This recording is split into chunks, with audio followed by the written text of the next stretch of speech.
함께 나눈 하나님의 말씀은 마가복음입니다. 마가복음 9장 14절에서부터 29절까지의 말씀입니다. 마가복음 9장 14절에서 29절까지의 말씀을 제가 한 절, 여러분이 한 절, 그리고 마지막 한 절은 다 함께 합독하도록 하겠습니다. 마가복음 9장 14절에서부터 29절까지의 말씀입니다. 이에 그들이 제자들에게 와서 보니 큰 무리가 그들을 둘러싸고 서기관들이 그들과 더불어 변론하고 있더라. 온 무리가 그 예수를 보고 매우 놀라며 달려와 비난하거늘. 예수께서 물으시되 너희가 무엇을 그들과 변론하느냐? 우리 중에 하나가 대답하되 선생님이 말 못하게 귀신 들린 내 아들을 선생님께 데려오나이다. 귀신이 어디서든지 그를 잡으면 거꾸러져 거품을 흘리며 이를 갈며 그리고 파리해지는지라. 내가 선생님의 제자들에게 내쫓아 달라 하였으나 그들이 능히 하지 못하도이다. 대답하여 이르시되 믿음이 없는 수세여, 내가 얼마나 너희와 함께 있으며 얼마나 너희에게 참기로 그를 내게로 데려오라 하시니. 이에 데리고 오니 귀신이 예수를 보고 곧 그 아이로 심히 경련을 일으키게 하는지라. 그가 땅에 엎드려져 구르며 거품을 흘리더라. 예수께서 그 아버지에게 물으시되 언제부터 이렇게 되었느냐 하시니 이르되 어릴 때부터이니라. 귀신이 그를 죽이려고 불과 물에 자주 던졌나이다. 그러나 무엇을 하실 수 있거든 우리를 불쌍히 여기사 도와주옵소서. 예수께서 이르시되 할 수 있거든이 무슨 말이냐. 믿는 자에게는 능히 하지 못할 일이 없느니라 하시니. 곧 그 아이의 아버지가 소리를 질러 이르되 내가 믿나이다. 나의 믿음 없는 것을 도와주소서 하더라. 예수께서 우리가 달려와 모이는 것을 보시고 그 더러운 귀신을 꾸짖으시되 말 못하고 못 듣는 귀신아, 내가 내게 명하노니 그 아이에게서 나오고 다시 들어가지 말라 하시니.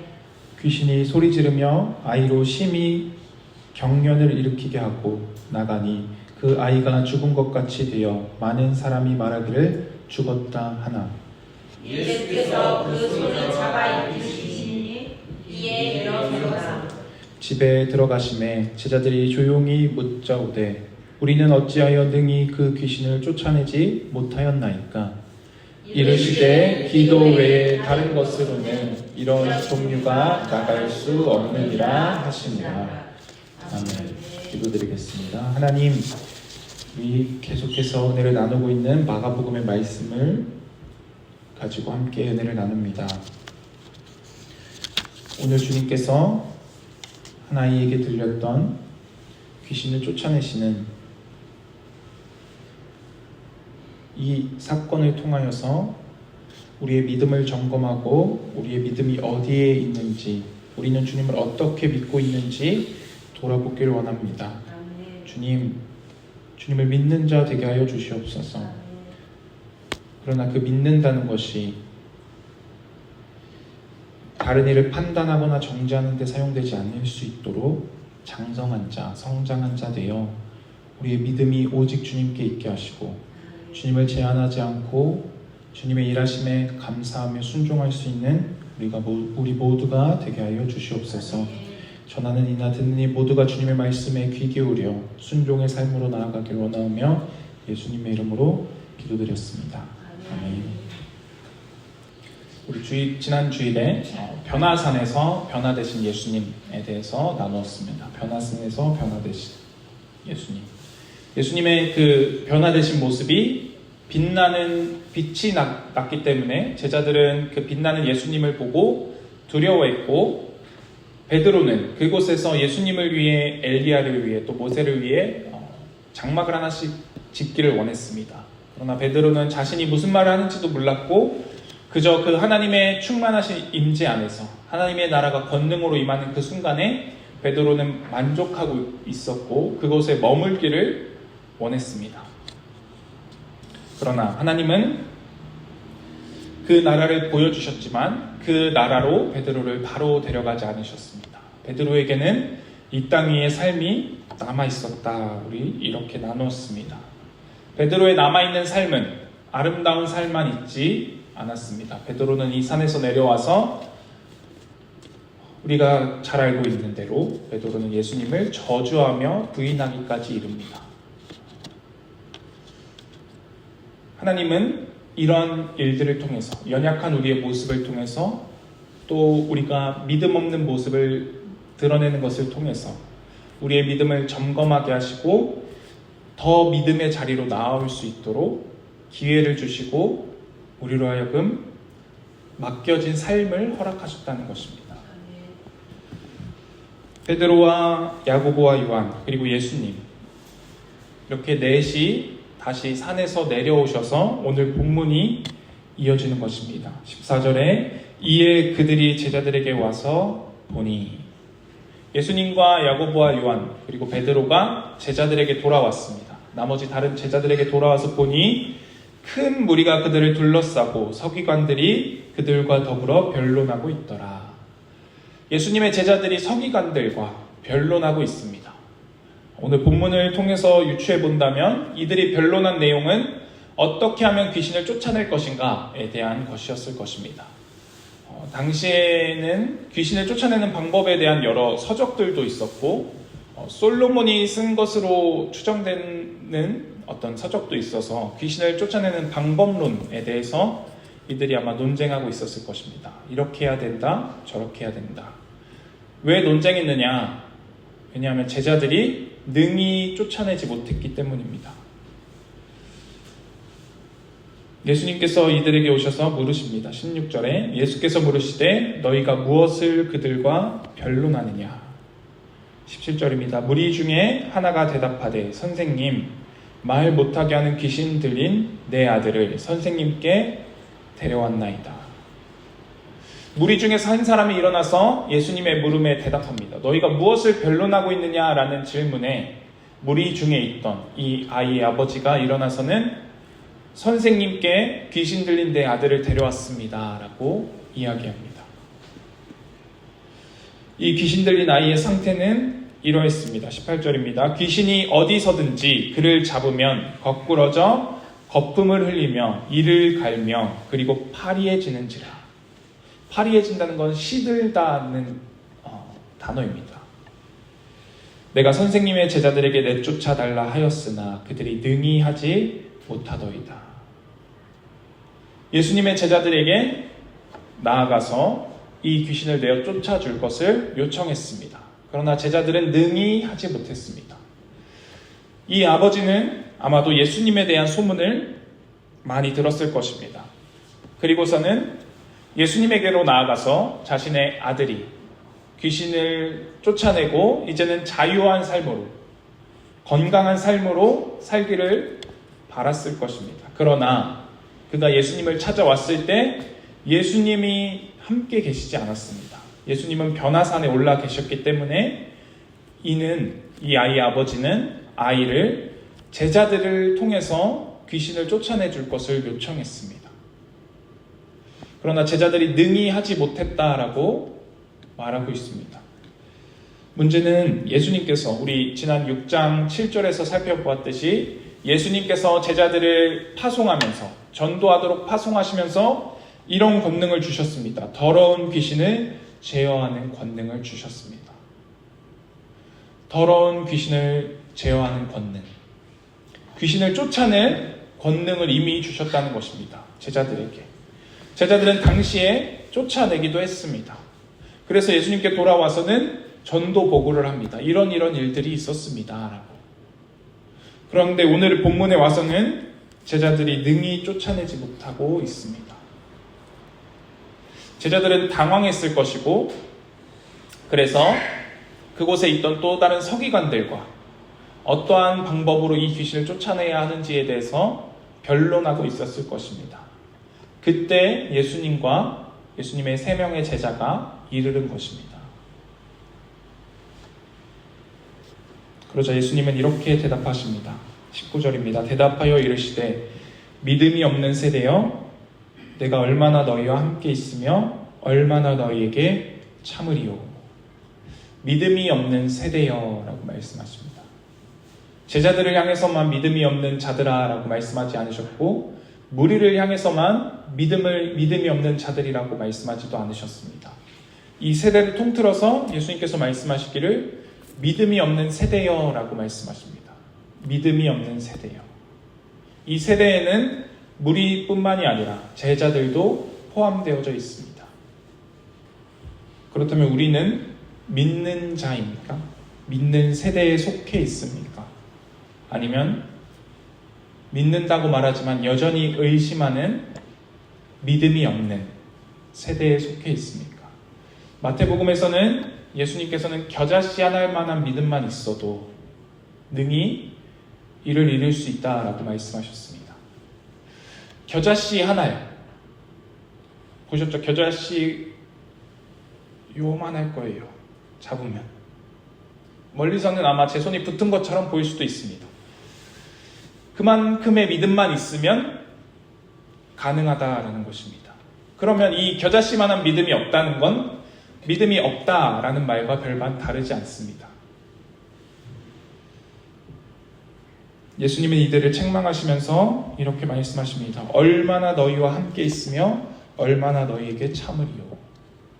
예수님이 참고 계시고 함께하고 계십니다. 예수님께서 이렇게 말씀하신 이유는 예수님의 죽으실 것, 예수님께서 죽으시고 부활하셔서 그 이후로는 하나님께로 올라갈 것을 잘 알고 계셨기 때문에 이렇게 말씀하시는 것입니다. 그리고는 그를 내게로 데리고 오라 라고 말씀하십니다. 20절입니다. 이에 데리고 오니, 그 귀신 들린 아이를 예수님 앞으로 데리고 오니 귀신이 예수를 보고 곧 그 아이로 심히 경련을 일으키게 하는지라 그가 땅에 엎드려져 구르며 거품을 흘리더라.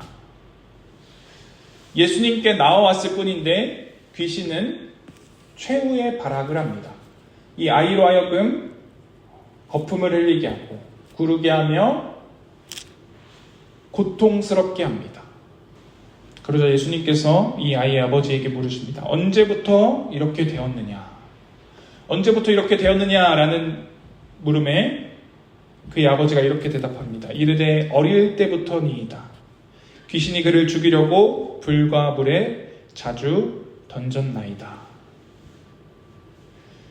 이 아이가 죽을 고비를 여러 넘겼다는 것입니다. 귀신이 이를 죽이려고 힘을 썼지만 이 아이는 죽지 않았고 살아서 예수님 앞에까지 나왔습니다. 그러자 이 귀신은 최후의 발악을 하고 있고 이 아이로 경련하게 하고 있습니다. 그런데 그의 아버지가 이렇게 예수님께 요청합니다. 그러나 무엇을 하실 수 있거든 우리를 불쌍히 여기사 도와주옵소서. 무엇을 하실 수 있거든 불쌍히 여기사 도와주옵소서. 무엇을 하실 수 있거든 이라는 말에 예수님은 사실 화를 내십니다. 할 수 있거든이 무슨 말이냐? 믿는 자에게는 능치 못할 일이 없느니라 라고 말씀하십니다. 그렇다면 왜 이 아버지는 무엇을 하실 수 있거든 이라고 이야기하고 있습니까? 아마도 예수님의 제자들이 능히 귀신을 쫓아내지 못하는 것 때문에 이 아버지의 믿음이 흔들리고 있는지도 모릅니다. 이 아버지가 예수님을 만나기 위해서 아들을 데리고 왔다면 예수님을 통해서만 고쳐질 것을 알았을 것입니다. 왜냐하면 어려서부터 이 아이가 고통스러워했고 이 귀신에게 힘들어했다면 이 아버지는 이 아이를 고치기 위해서 수많은 방법을 사용했을 것입니다. 그 많은 시간 동안 그저 버려둔 것이 아니라 귀신을 쫓아낼 수 있다는 사람을 찾아갔을 것이고 아이를 고칠 수 있다는 사람들을 찾아다녔을 것입니다. 시간과 돈을 허비했을 것이고 그리고는 이제는 예수님에 대한 소문을 듣고 예수님께로 나아온 것입니다. 그런데 예수님은 계시지 않고 그의 제자들, 예수님을 대신해서 있는 그의 제자들이 이 귀신을 능히 쫓아내지 못하였기 때문에 이 아버지의 믿음이 흔들리고 있는 것입니다. 그러나 이 아버지는 흔들리는 믿음을 가지고도 이 자리에 머물러 있습니다. 제자들이 하지 못했기 때문에 아들을 데리고 다시 돌아간 것이 아니라 여전히 이 자리에 머물러 있습니다. 그리고는 예수님께 이렇게 요청합니다. 우리를 불쌍히 여기사 도와주옵소서. 우리를 불쌍히 여겨달라라고 말하고 있습니다.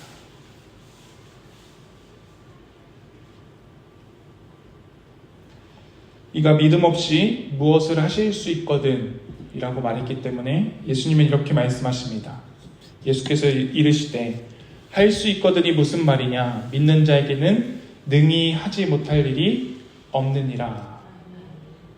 할 수 있거든이 무슨 말이냐? 믿는 자에게는 능히 하지 못할 일이 없느니라.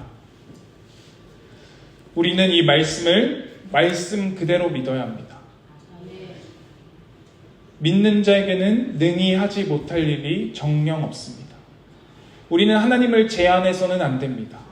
우리의 생각과 한계로서 하나님이 하실 수 있는 일, 하나님이 할 수 없는 일을 제한하는 어리석음을 버려야 합니다. 하나님은 전능하신 하나님이십니다. 그분에게 하지 못할 일이 없으십니다. 예수님은 마가복음 11장 23절에서 이렇게까지 말씀하셨습니다. 내가 진실로 너에게 이르노니 누구든지 이 산더러 들리어 바다에 던져지라 하며 그 말하는 것이 이루어질 줄 믿고 마음에 의심하지 아니하면 그대로 되리라. 이 산더러 바다에 던져져라 라고 명하면 그것을 믿고 마음에 의심치 않으면 그대로 될 것이다 라고 예수님께서 말씀하십니다. 이 말씀 또한 우리는 문자적으로 믿어야 합니다. 예수님에게는, 하나님에게는 불가능함이 없습니다. 가능케 하십니다. 그 모든 것을 가능케 하시는 능력의 하나님이십니다. 그렇다면 이 말씀에 비춰서 우리의 삶을 돌아본다면 우리의 삶 속에서 믿음의 역사가 나타나지 않는 이유는 두 가지가 있을 것입니다. 먼저는 우리의 믿음이 없는 것입니다. 산이 옮겨질 것이라 믿지 못하는 것입니다. 믿는 자에게는 능치 못함이 없다라는 말씀을 믿지 못하는 것입니다. 그렇기 때문에 산이 옮겨지지 않는 것이고, 그렇기 때문에 귀신이 쫓아내지지 않는 것입니다. 예수님은 진리를 선포하신 분이십니다. 그분은 거짓이 없으신 분이었습니다. 그렇다면 그분의 말씀은 모든 말씀이 참입니다. 그렇기 때문에 이 말씀 또한 참으로서 능력이 있는 믿는 자에게 이루어지는 말씀이다라는 것입니다. 우리가 하나님을 믿는 자가 되어야 합니다. 그러나 우리의 믿음이 연약합니다. 순간 믿음으로 선포했다 하더라도 그 뒤에 가서는 의심의 마음이 찾아올 때가 있습니다. 그렇다면 마가복음 11장의 말씀에 비춰봤을 때 믿음으로 선포한 산이 바다로 옮겨질 것을 믿음으로 선포하고 나서 의심하게 되면 그것이 이루어지지 않는 것입니다. 우리가 믿음으로 어떤 일을 선포했다면, 믿음으로 명했다면 그것을 믿는 자가 되어야 합니다. 하나님께는 제한이 없는 것이라는 것을, 하나님은 능치 못함이 없는 분이라는 것을 제한하지 않는 믿음으로 나아가야 합니다. 그런데 이 믿음을 갖는다는 것이 얼마나 어려운지 제자들조차도 실패하고 있습니다. 제자들은 예수님께서 오병이어의 기적으로 또 칠병이어의 기적으로 사람들을 먹이시는 이적을 보았습니다. 그리고 나서는 어느 날에 이르러서는 떡이 없음으로 인하여서 고민하기도 합니다. 우리도 하나님의 능하신 능력으로 우리를 구원하신 하나님을 보았습니다. 그 하나님의 일하심을 경험했습니다. 그럼에도 불구하고 우리는 오늘날에 이르러서 또 다른 오늘의 문제들로 인해서 고민하고 의심하고 하나님을 믿지 못하기도 합니다. 그렇기 때문에 우리가 명하는 그것이, 우리가 믿는 그것이 이루어지지 않을 수 있다는 것입니다. 그것이 하나님의 뜻이라면 무엇이든 가능합니다. 우리는 그래서 믿는 자가 되어야 합니다. 하나님을 의심치 않고 믿는 자. 이 믿음으로 나아가는 것이 한순간에 되지 않습니다. 제자들도 단계를 거쳐서 여러 번 실패하고 실수함을 통해서 또 하나님께서 살아서 일하고 역사하심을 보는 경험을 통해서 그 믿음의 자리까지 이르게 되는 것입니다. 예수님의 수없는 이적을 본 오늘 본문 속에 그 3명을 제외한 다른 제자들은 능히 귀신을 쫓아내지 못하고 있습니다. 그들의 믿음이 흔들리고 있는 것입니다. 그러나 하나님께서 우리를 포기하지 않으시고 하나님의 나라로 이끄시는 그 날까지 우리의 믿음을 자라나게 할 것이고 믿음이 강하게 할 것이고 흔들리는 믿음이 더 이상 흔들리지 않는 반석 같은 믿음이 되게 하신다는 것입니다. 두 번째로 하나님의 뜻이 이루어지지 않는, 우리가 믿음으로 하나님의 뜻이 이루어지는 것이 아니라 우리가 믿음으로 선포한 일이 이루어지지 않는 이유는 그것이 하나님의 뜻과는 거리가 있기 때문입니다.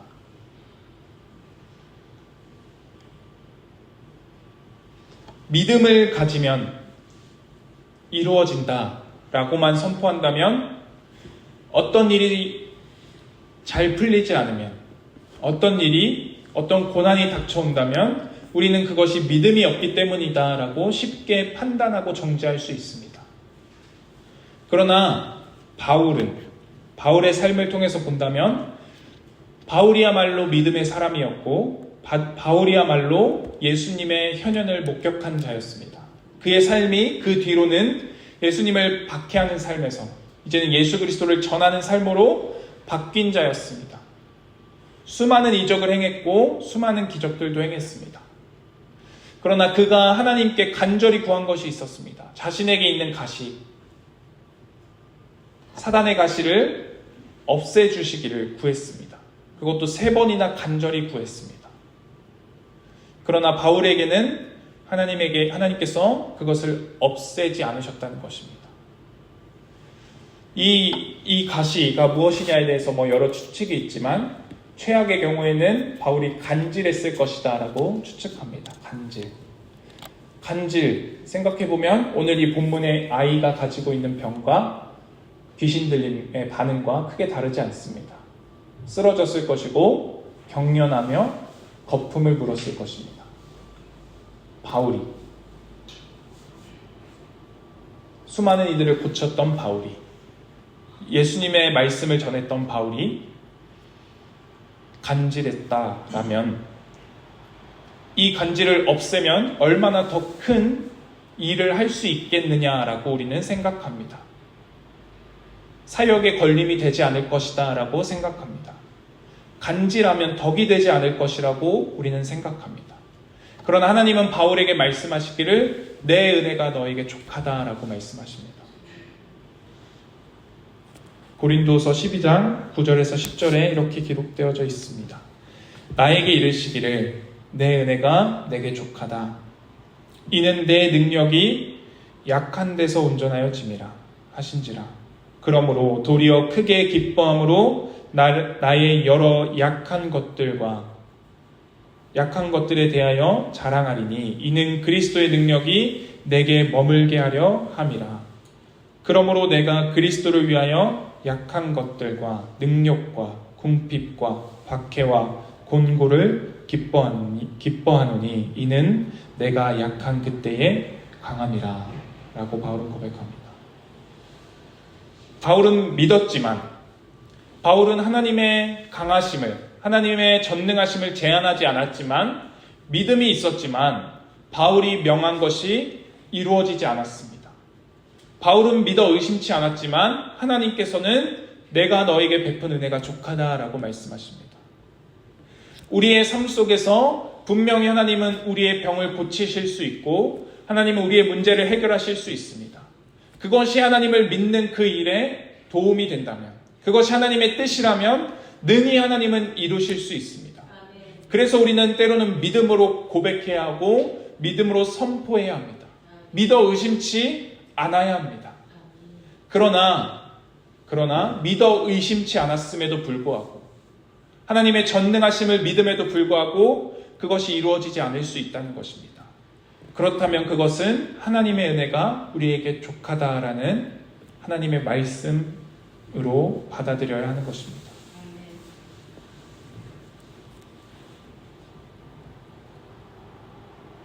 바울이 고백합니다. 내가 도리어 크게 기뻐함으로 여러 약한 것들에 대하여 자랑하리니. 바울이 도리어 크게 기뻐합니다. 자신의 약함을 기뻐합니다. 자신의 부족함을 기뻐합니다. 자신이 고난받는 것을 기뻐하고 자신의 궁핍함을 기뻐합니다. 하나님께서 우리에게 고난을 허락하셨다면, 하나님께서 우리에게 궁핍을 허락하셨다면, 하나님께서 내가 믿음으로 구하는 그것을 허락하지 않으신다면 우리는 그것을 믿음으로 받을 수 있어야 합니다. 기쁨으로 받는 그 자리까지 나아가야 하는 것입니다. 그것을 통해서 하나님의 강함이, 그리스도의 강함이 드러나기 때문입니다.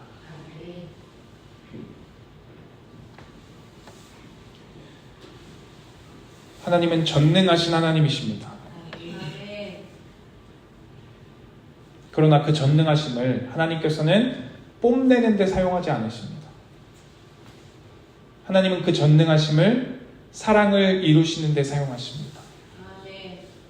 하나님께서 전능하셔서 우리를, 죄악으로 물든 우리를, 하나님과 단절된 우리를 없애시고 또 다른 피조물로서 영광을 받으셔도 충분하셨습니다.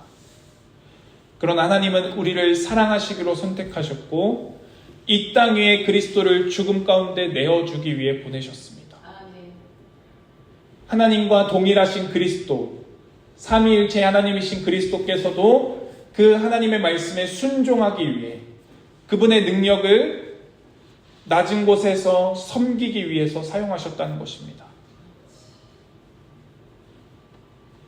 그렇다면 하나님의 전능하심은 우리의 삶 속에서도 동일하게 나타날 것입니다. 하나님의 뜻을 이루매, 하나님의 사랑을 나타내매 충분한 방향으로 그 전능하심을 사용할 것이라는 것입니다. 예수님을 믿으면, 하나님을 믿으면 모두가 물질적으로 풍요해지고 모두가 건강해진다면 우리는 모두가 다 예수님을 믿을 것처럼 생각합니다. 마치 그것이 하나님께서 베푸시는 은혜인 양 생각합니다. 그러나 하나님의 은혜는 그런 것에, 어떤 물질적인 것에 묶여 있지 않습니다. 하나님의 은혜는 더 큰 것에 나아가 있습니다. 이 삶이, 지금 우리가 처한 이 현실이, 지금 내가 당하고 있는 고난이 하나님의 사랑을 드러내는 가장 최적의 길이라는 것입니다. 더 이상의 좋은 길은 없습니다. 더 이상의 좋은 방법이 없습니다. 우리는 연약하여 힘들어하고 어려워하고 피하고 싶어 하지만 이 속에서 하나님의 사랑이 우리 가운데 나타나고 있고 드러나고 있다는 것입니다. 그것을 믿는 것, 그것이 참된 믿음입니다. 하나님의 전능하심만을 믿고 그 전능하신 하나님을 내 맘대로 내 뜻대로 부리려고 하는 것이 믿음이 아니라 전능하신 하나님을 믿지만 내 삶 속에서 그렇게 역사하지 않으신다면 그것이 전능하신 하나님의 완전하신 길임을 믿는 것입니다. 그 믿음을 가진 우리 모두가 되어야 하는 것입니다. 예수님의 책망을 들은 그 아이의 아버지가 24절에 이렇게 말합니다. 곧 그 아이의 아버지가 소리를 질러 이르되 내가 믿나이다. 나의 믿음 없는 것을 도와주소서 라고 고백합니다. 내가 믿나이다. 내가 나의 믿음 없는 것을 도와주소서. 사실 말이 안 맞는 것 같습니다. 믿으면 믿는 거고 믿음이 없으면 없는 건데 내가 믿나이다 라고 고백하고서는 나의 믿음 없는 것을 도와주소서 라고 고백합니다. 메시지 성경에서는 이것을 이렇게 번역했습니다. 제가 믿습니다. 의심하지 않도록 도와주십시오. 이 말씀을 통해서 보면 마가복음 11장의 말씀이 다시금 생각납니다. 믿고 의심치 않으면 그대로 이루어질 것을 예수님께서 말씀하셨습니다. 믿는다는 것은 한 번 믿음으로 말미암아 그 믿음이 지속되는 것이 아니라 믿고 의심하지 않는 자가 되어야 합니다.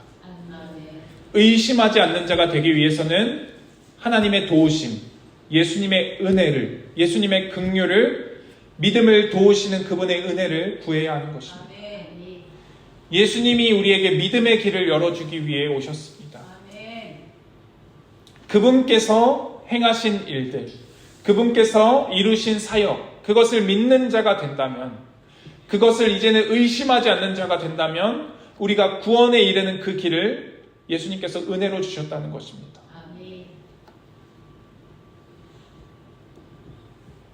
이 아버지가 내가 믿습니다, 내가 의심하지 않도록 도와주십시오라고 구하자 예수님께서 그의 아들에게 들린 귀신을 쫓아내어 주십니다.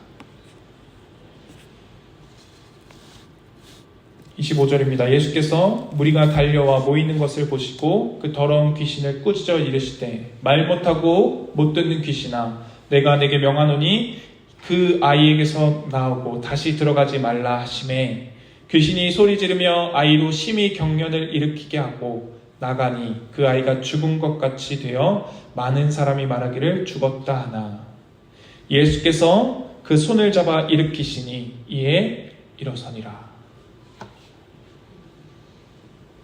믿음 없는 그의 아버지, 그리고 귀신 들린 그의 아들, 예수님께서는 그 아버지의 믿음 없는 것을 지적하셨습니다. 믿음을 가지라 라고 말씀하시는 것입니다.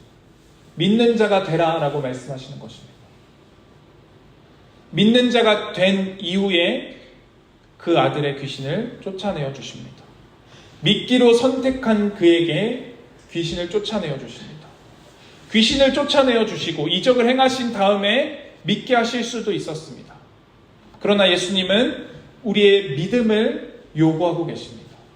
예수님은 우리의 믿음을 보기 원하십니다. 우리의 삶의 문제를 다 해결해 주고 나는 이렇게 전능한 하나님이야 라고 뽐내고 믿어 라고 말씀하시는 것이 아니라, 이 연약한 삶 속에서, 이 넘어지는 삶 속에서 하나님께서 일하고 계시고 그 속에서 믿음의 삶을 살아내라 라고 요청하고 계신 것입니다.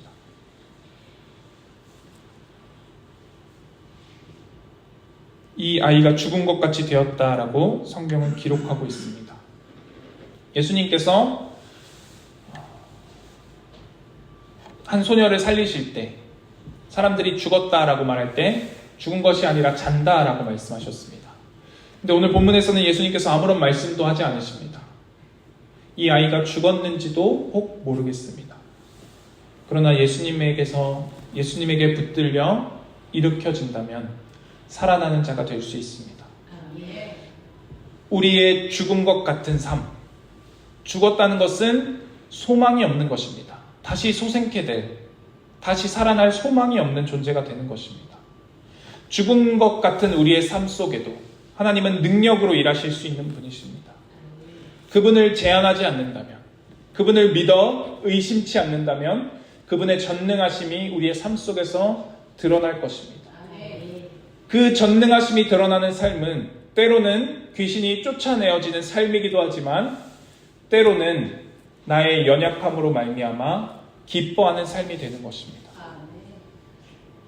참된 믿음을 가진 우리가 되길 바랍니다. 참된 믿음이란 전능하신 하나님만을 믿는 것도 아니고 전능하신 하나님을 제한하는 것도 아닙니다. 전능하신 하나님을 믿지만 그 믿음이 거기에 머무는 것이 아니라 나의 연약함 속에도 그리스도의 강함을 담아내시는 하나님의 능력을 믿는 것입니다. 그 전능하신 하나님을 믿는 우리 모두가 되기를 바랍니다. 아멘. 함께 기도드리겠습니다. 하나님, 우리는 우리의 연약함을 봅니다. 우리의 믿음이 없음을 봅니다.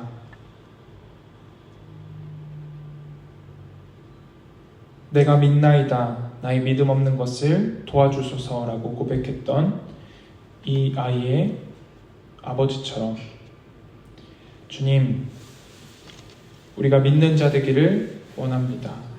우리의 믿음 없음을 용서하시고 긍휼히 여기사 주님께서 도와주시옵소서. 믿음은 우리가 도무지 가지려고 해도 가질 수 없는 것입니다.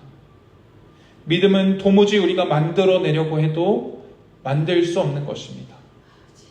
주님을 믿는다는 것이 은혜입니다.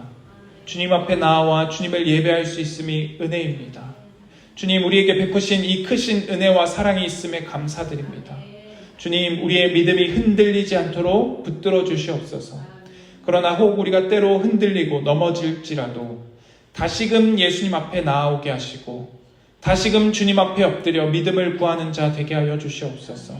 그리하여 결국에는 우리의 믿음이 장성하여져서 사도 바울이 자신의 연약함을 기뻐하고 그것을 자랑했듯이 우리의 삶 속에 일하시는 전능하신 하나님의 은혜만을 찬양하고 그것만을 간증하는 것이 아니라 우리의 삶의 연약함 속에 강함을 담으시는 하나님의 전능하심과 하나님의 능하심 또한 간증하게 하시고 찬양케 하여 주시옵소서.